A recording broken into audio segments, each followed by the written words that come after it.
Hello everyone, welcome to my channel. আজকে তোমাদের সবার জন্য নিয়ে চলে এসেছি আমাদের নর্থ ইন্ডিয়ার একটি ফেমাস রেসিপি, যেটা হলো ছোলে।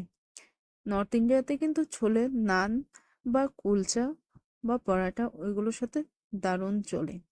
ইভেন আমরা বাঙালিরাও কিন্তু খুব পছন্দ করি। চলুন এই নর্থ ইন্ডিয়ার ছোলেটা কিভাবে তৈরি করা হয় সেটা একবার দেখি। খুব সহজ, খুব ইজিভাবে কিভাবে তৈরি করতে হয় সেটা কিন্তু আমি দেখিয়ে দিয়েছি। সাথে সিক্রেট টিপসও আছে, কিছু ট্রিক্সও আছে। যার জন্য পুরোটা ভিডিও কিন্তু আপনাদের দেখতে হবে। আর কি সিক্রেট মশলা ইউজ করছি সেটাও কিন্তু এখানে আমি বলে দেব। সবার শেষে সিক্রেট মশলাটাও কিন্তু থেকে যাবে। চলুন রেসিপি শুরু করা যাক। এখানে আমি নিয়ে নিয়েছি প্রায় 300 গ্রাম মতো কাবুলি চানা, বা যে ছোলাটা, বড় ছোলাটা হয় সেটা, হোয়াইট কালারের যে ছোলাটা হয় সেটা নিয়ে নিয়েছি।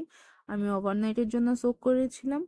আপনারা চাইলে 6 থেকে 7 ঘন্টা পর্যন্ত ভিজিয়ে রাখতে পারেন, বা যদি সময় না থাকে তাহলে কিন্তু গরম জল দিয়ে আপনি 2 থেকে 3 ঘন্টা এটাকে ভিজিয়ে নিতে পারেন।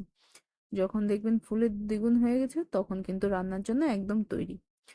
এবার আমার ওভারনাইট যেহেতু সোক করেছিলাম তাই আমি পরদিন রান্না করছি। আমার ছোলা কিন্তু একদম রেডি রান্নার জন্য। এবার ভালোভাবে আমি ধুয়ে এক সাইড করে রেখে দিয়েছি। ছোলাটা সেদ্ধ করার সাথে আমরা কিছু ইনগ্রেডিয়েন্টস সেদ্ধ করে নেব একসাথে, যেন ফ্লেভারটা ভালোভাবে আসে। সেগুলো রেডি করে নিচ্ছি। নিয়ে নিয়েছি কিছুটা রসুন কুচি, কিছুটা আদা কুচি। এবার হলো আরেকটা যে মশলাটাতে অমৃতসরি ফ্লেভারটা আসে সেটা আমরা রেডি করছি। এখানে একটা, আপনার যদি স্ট্রেনার থাকে তো স্ট্রেনার নিতে পারেন এখানে, বা এরকম একটা ক্লিন সুতির কাপড়ের মধ্যে একটা পটলি বাঁধতে হবে। এখানে কিছু লং, গোলমরিচ, তেজপাতা, দারচিনি আর এলাচ নিয়ে নিয়েছি। সাথে ছোলার যে কালারটা আসে সেটার জন্য কিছুটা চায় পাতা নিয়ে নিয়েছি। চায়ের পাতাটাতে কিন্তু দুর্দান্ত কালার আসে। এই সবগুলো একটি ভালোভাবে পুটলি বেঁধে, একদম টাইট করে পুটলি বেঁধে নেবেন, যেন চা পাতাটা কোনোভাবে বেরিয়ে না আসে। চা পাতাটা বেরিয়ে আসলে কিন্তু ভালো লাগবে না খেতে, তেতো তেতো মুখে আসবে। তার জন্য ভালোভাবে টাইট করে একটু পুটলি বেঁধে নেব। নিয়ে আবার প্রেসার কুকারে আমরা কিন্তু সবগুলো একসাথে সেদ্ধ হতে দেব। ছোলা, আদা, সাথে রসুন, চাইলে আপনারা এখানে পেঁয়াজও দিতে পারেন। পেঁয়াজ আমরা পরে ব্যবহার করব, সেই জন্য এখানে সেদ্ধতে পেঁয়াজ দিইনি। সাথে একটু নুন দিয়ে কিন্তু আমরা ভালোভাবে সেদ্ধ হতে দিয়ে দেবো। যতটুকু ছোলা নিয়েছি তার থেকে কিন্তু 1 কর মতো উঁচু যেন থাকে সেরকম পরিমাণ, মানে 1 কর মিন্স 1 ইঞ্চ বেশি জল দিতে হবে। দিয়ে আমরা প্রেসার কুকারটাকে উনুনে চাপিয়ে দিলাম। যতক্ষণে আমাদের সিটি আসছে, ছোলা সেদ্ধ হচ্ছে, ততক্ষণে কিন্তু আমরা বাকি ইনগ্রেডিয়েন্টস রেডি করে নিচ্ছি। বাকি ইনগ্রেডিয়েন্টস এর মধ্যে লাগছে আবারও আদা, তারপর রসুন, পেঁয়াজ, টমেটো, কাঁচা লঙ্কা। র ইনগ্রেডিয়েন্টস এর মধ্যে কিন্তু এইগুলোই লাগছে। তো এখানে আদাটাকে ভালোভাবে ছিলে, এখানে আদাটাকে আমাকে 2 রকম ভাবে কাটতে হবে। প্রথমত একটু যেটা আমরা মিক্সিং জারে করব সেটাকে আমরা একদম ছোট ছোট কুচি করে নেব। রাফলি চপ করে নিলেও হবে সেটা, ওটাতে কোনো অসুবিধা নেই। কিন্তু আরেকটা যেটা হলো, এটা আমরা পরে ব্যবহার করব, ওই জন্য আমরা কিছুটা লম্বা লম্বা করে একটু কেটে নেব। যারা যারা এখন আমার চ্যানেলটি সাবস্ক্রাইব করোনি, প্লিজ তাড়াতাড়ি গিয়ে আমার চ্যানেলটি সাবস্ক্রাইব করে পাশে থাকা বেল আইকনটিকে প্রেস করে দাও, যেন আমার নতুন নতুন ভিডিওর আপডেট সবার আগে তোমরা পেয়ে যাও। আর যদি আমার রেসিপি ভালো লেগে থাকে তাহলে লাইক, শেয়ার, কমেন্ট করতে কিন্তু ভুলো না। এখানে আমার আদা কুচানো হয়ে গেছে। আমি আদাটাকে 2 ভাগে নিচ্ছি, যেহেতু আমার 2 রকম আছে। একটা পার্ট যাবে মিক্সিং জারে, আর একটা পার্ট এমনিতে আমি পরে ব্যবহার করব। এবার আমি পেঁয়াজও কেটে নিচ্ছি। পেঁয়াজটাকেও কেটে কিন্তু আমরা ফাইনলি চপ করে নেব, একদম ছোট ছোট করে, বা আপনি কুচিও নিতে পারেন। কুচানো থেকে একদম ফাইনলি চপ করে নিলে গ্রেভিটা কিন্তু ভালো হয়। তাই চেষ্টা করবেন যে ফাইনলি চপ করে নেওয়ার, একদম ছোট ছোট করে স্কোয়ার শেপে কেটে নেওয়ার চেষ্টা করবেন। এখানে একইভাবে রসুনটাও আমি ছাড়িয়ে নিচ্ছি। রসুনটাও কিন্তু আমার যাবে মিক্সিং জারে, তাই এটাকে আপনি রাফলি চপ করে নিলেও পারে। এবার ভালোভাবে সবকিছু ধুয়ে কাঁচা লঙ্কা নিয়ে নিয়েছি, এখানে টমেটো নিয়ে নিয়েছি। সবকিছু ভালোভাবে ধুয়ে আমি কিন্তু রেডি করে নেব। তার আগে আমার যেহেতু টমেটোটা তো পেস্ট করতে হবে, তাই আমি টমেটোটাকেও কিন্তু রাফলি আমি চপ করে নিচ্ছি। টমেটো বীজটা আমি ফেলে দিচ্ছি। আপনি চাইলে বীজ সহই কিন্তু পেস্ট করে নিতে পারেন। এখানে টমেটোটাকে আমি রাফলি চপ করে নিচ্ছি। আমার টমেটোটা কিন্তু একটু শক্ত আছে, যদি আপনারা আরো পাকা টমেটো নিয়ে থাকেন তাহলে আরো ভালো হয়, চপ করতে সুবিধা হবে এবং মিক্সিং জারে দিয়ে দিলে খুব তাড়াতাড়ি ব্লেন্ডও হয়ে যাবে। আমার টমেটো কুচানো হয়ে গেছে। এবারে আমি পেঁয়াজটাকে কুচিয়ে নিচ্ছি, পেঁয়াজটাকে আমি ফাইনালি চপ করে নেব। আপনি এভাবে আগে থেকে রিং রিং করে কিন্তু করতে পারেন বা একবারেও করতে পারেন, আপনার যেভাবে সুবিধা হয় সেভাবে করে নেবেন। কিন্তু আমাদের এটা মাথায় রাখতে হবে যে ফাইনালি আমরা চপ করব। আপনারা যদি মনে করেন যে একদম থকথকে গ্রেভি দরকার, তাহলে কিন্তু কিছুটা পেঁয়াজ আপনি ব্লেন্ড করেও দিতে পারেন। ফাইনালি চপ করলে একটা কি হয় যে কিছুটা টেক্সচার থাকে গ্রেভিটাতে, এটা খেতে ভালো হয়। একদম ক্রিমি গ্রেভি যখন হয়ে যায় তখন কিন্তু ছোলার সাথে খুব একটা মানায় না। কিছুটা টেক্সচার, যেহেতু ছোলাটাও টেক্সচার দেয়, তো কিছুটা পেঁয়াজের টেক্সচারটা যখন মুখে আসে খেতে কিন্তু দুর্দান্ত হয়। এখানে আমাদের পেঁয়াজও কিন্তু ফাইনালি চপ করা হয়ে গেছে। এবারে আমরা কাঁচা লঙ্কাটাকেও কিন্তু চপ করে নেব। কাঁচা লঙ্কাটাকে একদম মিহি করে কাটতে হবে, যদি ছুরিতে কাটতে অসুবিধা হয় বটিতে কেটে নিতে পারেন একদম সরু সরু করে। এখানে ছুরিতে এইভাবে মিন্স করে নিতে পারেন কিন্তু, আর যেটা মিন্স চিলি বলা হয় সেটা কিন্তু এভাবে আপনি করতে পারেন, একদম সরু সরু করে কেটে যতটা কুচানো সম্ভব সেভাবে কুচিয়ে নেব। এখানে আমাদের সিটিও চলে এসছে, আমরা 6টা সিটি দিয়েছি টোটাল।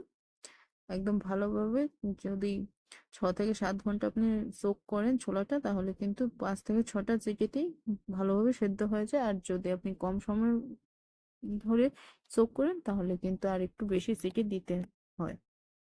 তার মধ্যে আবার ছোলার কোয়ালিটিটাও ম্যাটার করে।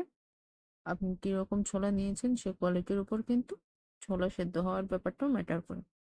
এখানে আমরা গ্যাসটা অফ করে দিয়েছি। তার পাশাপাশি এবারে আদা আর যে রসুনটা সেটা আমরা ভালোভাবে মিক্সিং জারে পেস্ট করে নিয়েছি, একদম স্মুথ পেস্ট করে নিয়েছি।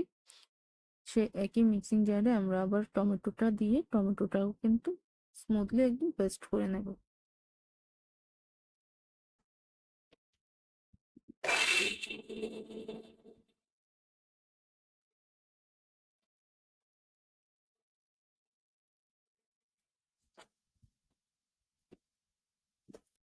টমেটোটাও কিন্তু একদম খুব ফাইনলি একদম মিহি করে আমরা পেস্ট করে নিয়েছি।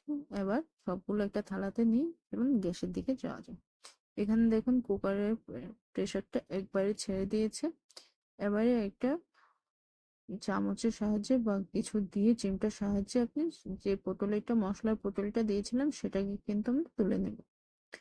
এভাবে তুলে নিয়ে দেখবেন যে জলটা আছে সেই জলটা কিন্তু একটু চা পাতার লিকার যেরকম হয় সেরকম কালার হয়ে গেছে। ইভেন হাতে প্রেস করে দেখে নেবেন যে ছোলাটা কতটা সেদ্ধ হয়েছে। আমার ছোলাটা দেখেছেন যে অনেকটাই সেদ্ধ হয়ে গেছে। এবার চলুন মেইন প্রসেসে যাওয়া যাক। কড়াইতে তেল দিয়ে দিয়ে দিলাম গোটা জিরে ফোড়ন। জিরেটাকে একটু নাড়াচাড়া করে দিয়ে দিলাম পেঁয়াজ কুচিগুলো। পেঁয়াজ কুচি দিয়ে কিছুক্ষণ জন্য নাড়াচাড়া করে নেব। যখন পেঁয়াজের কালারটা চেঞ্জ হয়ে আসবে তখন দিয়ে দেবো সে আমাদের আদা আর রসুনের পেস্টটা, দিয়ে ভালোভাবে নাড়াচাড়া করে নেব। এখানে কিন্তু একটু টাইম টেকিং প্রসেস, তার জন্য একটু ধৈর্য ধরে রান্না করতে হবে। ভালো কিছু খেতে হলে একটু তো ধৈর্য ধরতেই হবে। এবারে দিয়ে দিলাম আমাদের সে টমেটো পেস্টটা, টমেটো পিউরি যেটা সেটা দিয়ে দিলাম, দিয়ে নাড়াচাড়া করে কাঁচা লঙ্কা কুচিটাও দিয়ে দিলাম। এবার একে একে করে গ্যাসের ফ্লেমটা একদম লো করে দেব, করে একে একে করে আমরা ড্রাই মশলাগুলো অ্যাড করব। প্রথমে দিয়ে দিলাম আমি হলুদ গুঁড়ো, তারপর দিয়ে দিলাম ধনে গুঁড়ো, এখানে দিয়ে দিলাম কাশ্মীরি লঙ্কার গুঁড়ো, যেহেতু আমরা কাঁচা লঙ্কা ব্যবহার করেছি। আপনারা যদি খুব ঝাল খেতে চান তাহলে কিন্তু আপনারা এমনি লঙ্কা গুঁড়ো, ঝাল লঙ্কা গুঁড়োটা ব্যবহার করতে পারেন। তারপর দিয়ে দিয়েছি কিন্তু একটা সিক্রেট মশলা, যেটা হলো জিরে আর মৌরি একটা শুকনো খোলায় ভালোভাবে ভেজে ওটাকে কিন্তু বাটা হয়েছিল। তার সাথে সাথে দিয়ে দিয়েছি কিছুটা আমচুর পাউডার। দিয়ে এবার মশলাটাকে খুব ভালোভাবে কিন্তু কষাতে হবে। আমি কিন্তু একটা ছোট্ট টিপস দিয়ে দিয়েছি টেস্ট বাড়ানোর জন্য, সেটা জানি না আপনারা লক্ষ্য করেছেন কিনা, তো আবারও বলে দিচ্ছি। সেটা হলো মৌরি আর গোটা জিরে একসাথে ভেজে কিন্তু বাটা হয়েছে। এবার একটু জল দিয়ে মশলাটা আমরা খুব ভালোভাবে কষিয়ে নেব। একটু জল দেওয়ার কারণ হলো যে ড্রাই ইনগ্রেডিয়েন্টস অ্যাড করার পর কিন্তু মশলা লেগে যায় কড়াইতে, সেই জিনিসটা যেন না হয় তার জন্য কিন্তু আমরা একটু জল ব্যবহার করেছি, করে ভালোভাবে কষিয়ে নিয়েছি। মশলাটা কষিয়ে নিয়ে এবার বয়েল চানাটা কিন্তু আমরা এখানে অ্যাড করে দেব। দিয়ে কিছুক্ষণের জন্য আমরা ফুটিয়ে নেব। যেহেতু আমরা টমেটো পিউরি ইভেন পেঁয়াজের যে মিন্সড পেঁয়াজটা দিয়েছি, ফাইনালি চপ পেঁয়াজটা দিয়েছি, সেই জন্য কিন্তু আমাদের গ্রেভিটা একটা ঘন হয়ে আসবে। এবার কিছুটা গরম মশলা গুঁড়ো দিয়ে একদম লো ফ্লেমে কিছুক্ষণের জন্য ফুটিয়ে নেব। যত বেশি ফোটাবেন তত বেশি কিন্তু টেস্টটা বাড়বে। তার মানে এটা না কিন্তু ওভার কুক করবেন, ওভার কুকে কিন্তু খাবারের টেস্ট চলে যায়। যত বেশি ফোটাবেন মিন্স একটু স্লো কুক করলে কিন্তু টেস্টটা দুর্দান্ত হয়। উপর থেকে কিছুটা কসুরি মেথি দিয়ে দিয়েছি। কসুরি মেথির পরিবর্তে আপনারা ধনেপাতা কুচিও দিতে পারেন, কিন্তু নর্থ ইন্ডিয়ান ফুডের মধ্যে কসুরি মেথিটা একটু ভালো মানায়। এখানে কসুরি মেথিটা দিয়ে কিছুক্ষণ নাড়াচাড়া করে নেবে। এখানে কিন্তু লো ফ্লেমে হচ্ছে, আর দেখুন আমাদের গ্রেভিটা কিন্তু অনেকটাই ঘন হয়ে গেছে। এবার আমরা লো ফ্লেমে যতক্ষণ এটা একটু ফুটছে বা ফ্লেভার গুলো সব মিক্স আপ হচ্ছে, তার পাশে একটা তড়কা প্যান নিয়ে নেব। তড়কা প্যানের মধ্যে কিন্তু আমরা একটা তড়কা রেডি করব। তড়কা প্যানটা গরম করে তড়কা প্যানের মধ্যে কিছুটা তেল দিয়ে দিলাম। দিয়ে এখানে গোটা শুকনো লঙ্কা দিয়ে দিতে পারেন বা দু টুকরো করেও দিতে পারেন। আমি দু টুকরো করে দিচ্ছি, তাতে কিন্তু ফ্লেভারটা দুর্দান্ত আসে। এটাও কিন্তু একটা ছোট্ট টিপস। এটা একটু নাড়াচাড়া করে শুকনো লঙ্কাটা একটু ভাজা হয়ে গেলে, এটা স্মেলটা যখন আসবে তখন কিন্তু যে আদাটা আমরা লম্বা লম্বা করে কুচিয়ে রেখেছিলাম সে আদাটা দিয়ে দেব। আদাটা দিয়ে এই 2 থেকে 3 সেকেন্ডের জন্য নাড়াচাড়া করে সে তেলটা কিন্তু আমরা যে তরকারিটা সেটা আমরা ডাইরেক্ট ছোলাটাতে অ্যাড করে দেব। দিয়ে একটু নাড়াচাড়া করে বাস একটু ফুটিয়ে নিলেই কিন্তু আমাদের অমৃতসরি ছোলে রেডি। আপনারা বাড়িতে এভাবে এই প্রসেসে বানিয়ে একবার বাড়ির সবাইকে তাক লাগিয়ে দিন।